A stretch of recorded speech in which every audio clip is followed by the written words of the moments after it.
দেশীয় একটা ফল, বনট্যাপ, টমাটিল্লো, golden berry. আর এটাকে যে চারা কপালে ফুটিয়ে থাকে টাস করে, ফুটানোর জন্য এটার নাম হচ্ছে ফুটকি। তো এই ফলটা কাঁচা খেতে পারেন। এই যে কিছু ঝরে পড়েছে, পেকে পড়ে যায়, সুন্দর মুক্তা তো চকচকে ভিতরের অংশটা। এই খোসাটা সরালেই এটা পাওয়া যায়। এই ফলটা কাঁচা খাওয়া হয়। আর নতুন একটা বিষয় জানতে পারবেন, সেটা হচ্ছে এটা সবজিতে এই ফলটা রান্না করে খাওয়া যায়। তো তা খাওয়া যায় না, এটা বিষাক্ত।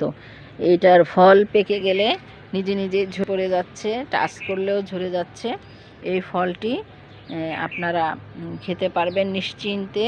হালকা টক লাগে, কারো কাছে যদি মনে হয় যে স্বাদ লাগে না, তাহলে সবজিতে রান্না করে খেতে পারবেন। আর এই গাছটি যেহেতু দেশীয় গাছ, এটাকে রক্ষা করা আমাদের প্রয়োজন। বনে বাদারে, রাস্তার জঙ্গলে দেখা যায়। এটা বাগানে বা যে কোনো বাগানে, বারান্দায়, মাটিতে রাখতে পারেন। অনেক ফুলের গাছ ছিল, সরানোর পরে এই একটা চারা নিজে নিজেই উঠেছে। তো এরপরে অনেক বড় হয়েছে, বড় জায়গা পেয়ে হেলদি হয়েছে। আর আপনারা দেখবেন আমার আরও 2টি ভিডিও আছে ছোট ছোট, সেগুলো ছোট চারা নিয়ে। আর এই গাছটা অনেক বড়, অনেক বড়, হয়তো আমি দেখাতে পারছি না, খালি চোখে দেখলে বোঝা যাবে বড় গাছ। তো আপনারা গাছের সাথেই থাকুন, দেশি গাছের সাথে থাকুন।